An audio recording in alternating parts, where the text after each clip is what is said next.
So in Canada, under leadership of Justin Trudeau, Mr. Green Thumb, that cares so much about the planet and the environment, that he spoke about this recently in the G20 summit in Brazil, as you're about to see here, um, continuously talks about how the carbon tax has become beneficial for Canadians, not only just financially, but also environmentally.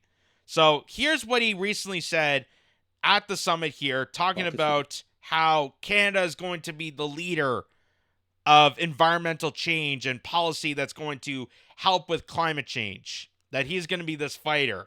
And you're about to see later on why that's not the case. But listen to this. The carbon rebate. It's creating tremendous opportunity for growth and investment. We've seen, Canada was number 3 country in the world for foreign direct investment last year. A lot of it because of clean energy, a lot of it because of environmental leadership and responsibility. We have the number 1 EV battery supply chain in the world, according to Bloomberg. And these are things that we have done because we're harnessing the economic opportunities of climate change. And if the United States steps back on the kind of innovation and supports that, for example, we have in our tax credits on clean investment, on innovative energy solutions, then more investment will be coming into Canada. We're already number 1 in the G20 for per capita for foreign direct investment.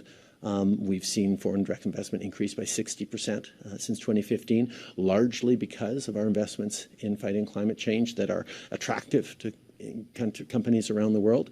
If people look at the United States as not a place where it's interesting to innovate and fight climate change, people will automatically turn to Canada. And if Mr. Trump doesn't want to take on the opportunities associated with climate change, Canada will continue to. So see, it's a great opportunity. It's an investment for Canada. That's why you got to be so supportive of this. Well, it turns out, and this is even from the CBC, this is even from the, Trudeau back-paid public broadcaster, the CBC, so take note of this. They said Canada's climate change efforts going from failure to failure, says Commissioner's report. We need action and results, not just more targets and plans, Environmental Commissioner Jerry DeMarco. So it says, despite 3 decades of effort, Canada's carbon emissions have risen 20% since 1990. The country remains unprepared for climate disasters, and subsidies for the oil and gas sector have not delivered promised emission reductions, said new reports from the federal government's chief environmental watchdog. That damning verdict applies not only to past Liberal and Conservative governments, but to the current government led by Prime Minister Justin Trudeau. Canada was once a leader in the fight against climate change. However, after a series of misled opportunities, it has become the worst performer of all G7 nations since the landmark Paris Agreement on climate change was adopted in 2015, said Environmental and Sustained Developer Commissioner Jerry V. DeMarco in a media statement. We cannot continue to go from failure to failure. We need action and results, not just more targets and plans, which is all what Justin Trudeau is doing as he's trying to supplement more of your tax dollars, how we need to put more investment into Canada. We need more investment. That's why we got to increase the carbon tax. We got to charge the polluters. But they don't actually charge the real fundamental polluters. They don't go after the 1,000 military bases of North America that are implementing environmental destruction. They don't, put a tax on war. They don't look at the environmental damages of that. They don't look at the environmental damages of blowing up the Nord Stream pipeline.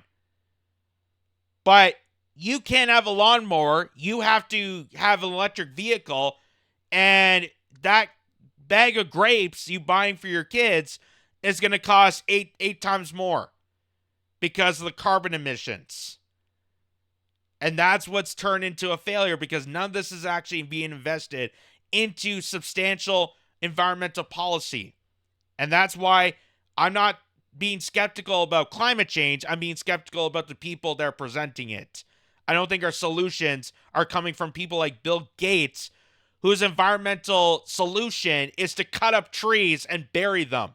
I don't think that's a plausible solution. I don't think listening to Greta Thunberg posing in PR stunt pictures trying to protest the route is not a solution. Listening to Al Gore and John Kerry flying their private jets to Davos every year is not a solution.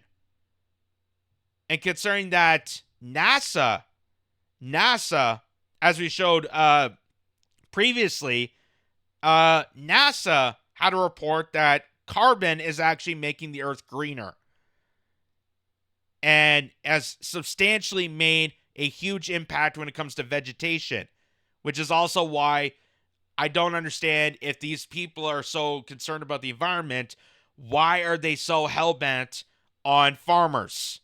The people that actually care the most about the environment. They're the most eco-conscious profession on planet Earth. But that's because they want to implement factory farming. They want to implement production facilities so you eat a bunch of lab meats grown in chemical plants and not actually whole-grown foods that are actually environmentally safe and friendly and beneficial. DeMarco's 5 reports looked at various federal efforts on the environment and concluded that despite failures in a number of policy areas, Canada still has time to turn its record around. With strong concerted action from parliamentarians and Canadians, Canada can move past its poor track record on climate change and meet its international climate obligations, one of the reports say. Building on momentum around the globe and at home, including recent climate legislation, stronger plans, and increased funding, Canada can achieve a cleaner, net zero emission future for generations to come. The report looking at Canada's record on reducing greenhouse gas emissions is not an audit, DeMarco's office said, but rather an examination of process meant to help governments improve outcomes going forward. The commissioner identifies 8 lessons that could get Canada back on track with its targets of cutting emissions 40 to 45% below 2005 levels by 2030. But here's where this gets really interesting.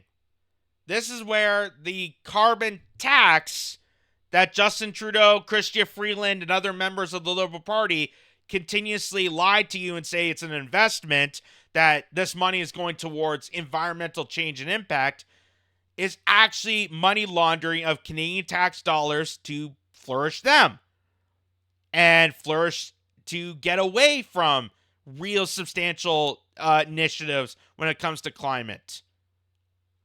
So this is from the Canadian Taxpayers Federation, and they pointed out that carbon tax cost taxpayers $200 million to the administrator. So this is taxpayer money that they keep saying is going to help the environment, going towards people like Justin Trudeau, who take their private jet on endless vacations, to a guy who goes to Davos on private jets and motorcades, onto a guy who has this luxury estate and drives around and telling people that they need to drive around electric vehicles.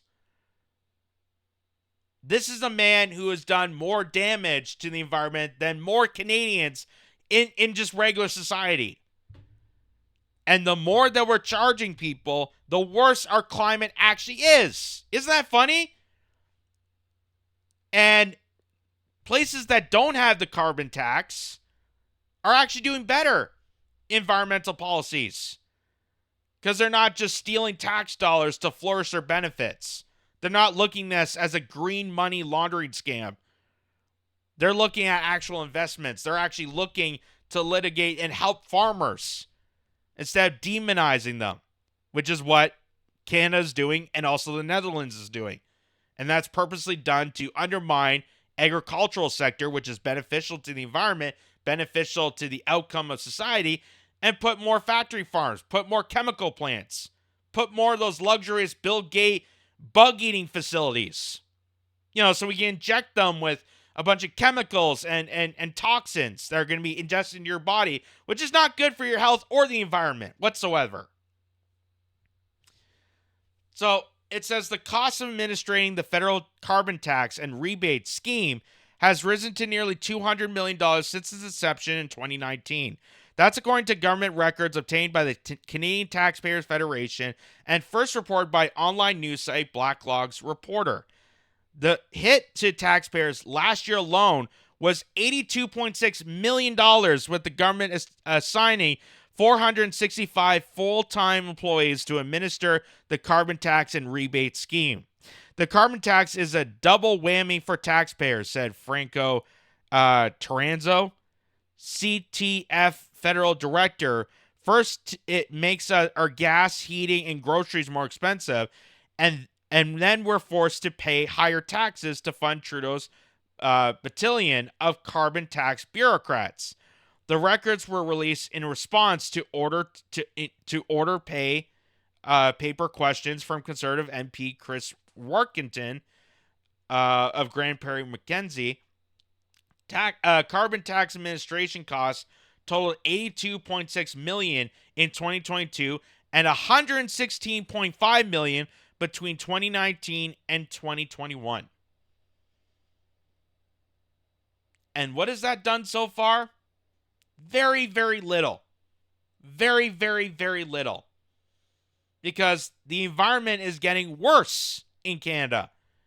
It's getting worse. The emissions are not compensating for the amount of money we're spending to reduce the emissions.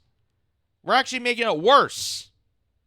And if he's bragging about the fact that, hey, we're getting more foreign investment into buying up territory to create these, EV facilities and battery companies, then why are we charging ordinary Canadians and taxing them to the nth degree that's going to increase coming in spring and making a burn for things like groceries to heat their house?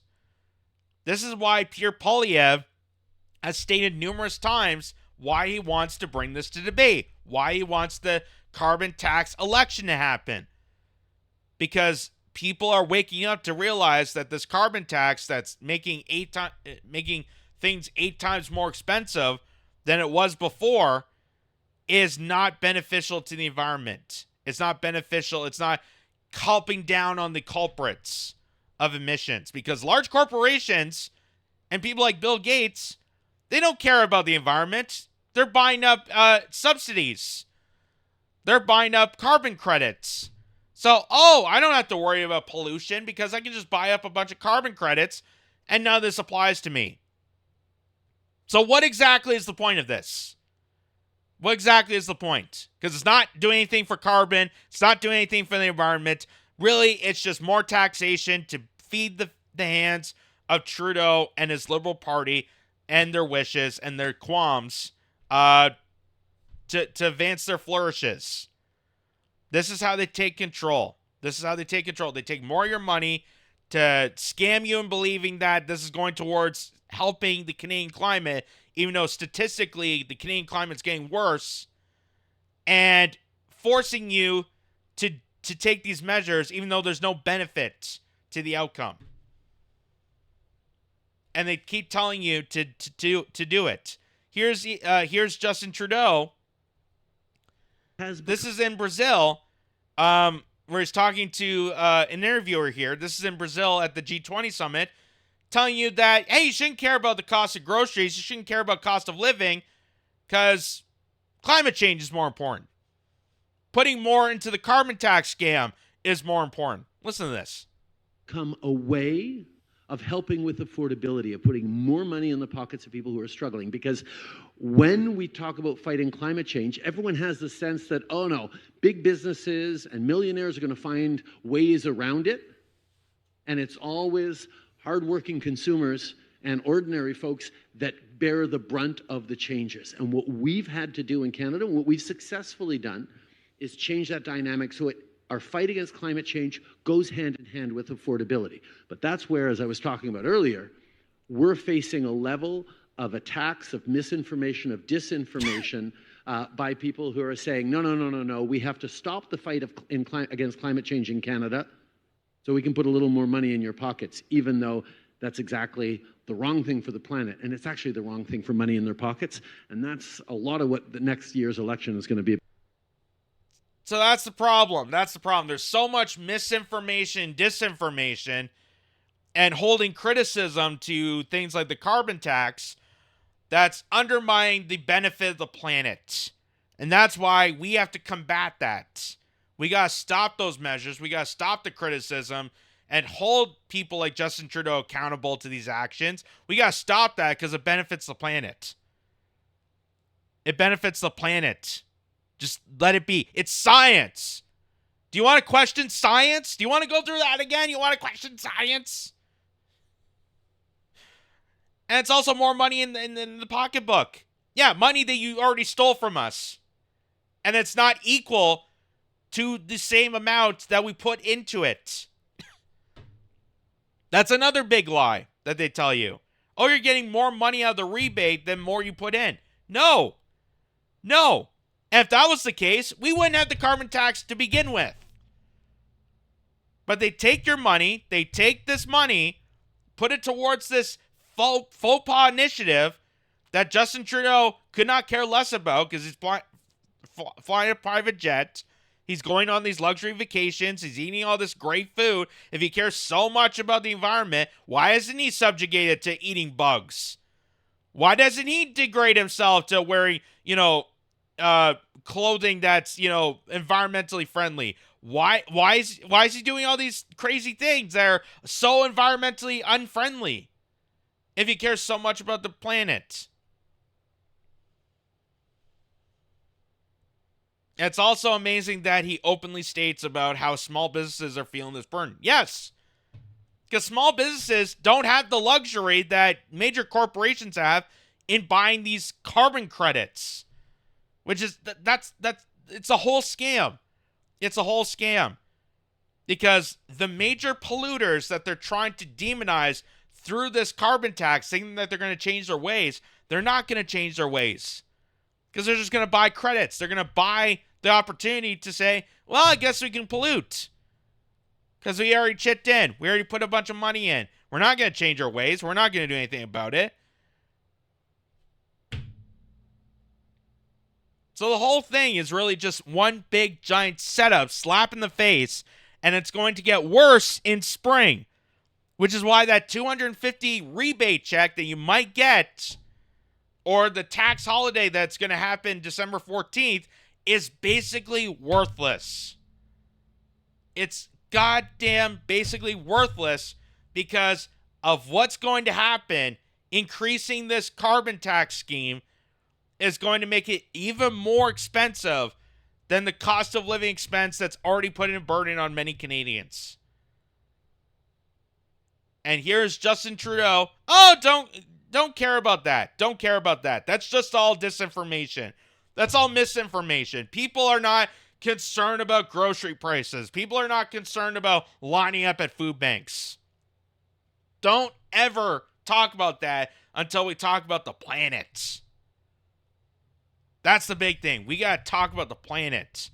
And that's why I go to Davos every year on a private luxury jet, burning as much fuel than any average Canadian in their entire year just on these trips, and talk to people like Bill Gates and Al Gore and these clowns that really aren't beneficial to the planet whatsoever. While they propose strategies on trying to demonize farmers, trying to demonize hemp manufacturing, which I've always said, if you care so much about the environment, why don't they implement hemp? Why don't we go back to that area? Why don't we go back to that era of hemp manufacturing? It'd be beneficial as an outcome, as an economic tool. We could be doing that, but we're not doing that. Because these are faux pas individuals. These are people that claim themselves to be philanthropists, claim themselves to be, beneficial to the better outcome of society, but they're always, always, always full of themselves. Because if they can't capitalize off it, then what's the point of doing it? That's that old proverb of, rich aristocrats. And that's what they're doing. They're making the scheme of the environment as an issue to scam working Canadians, to scam working class people, with no real action, no real measures that would be beneficial to anybody.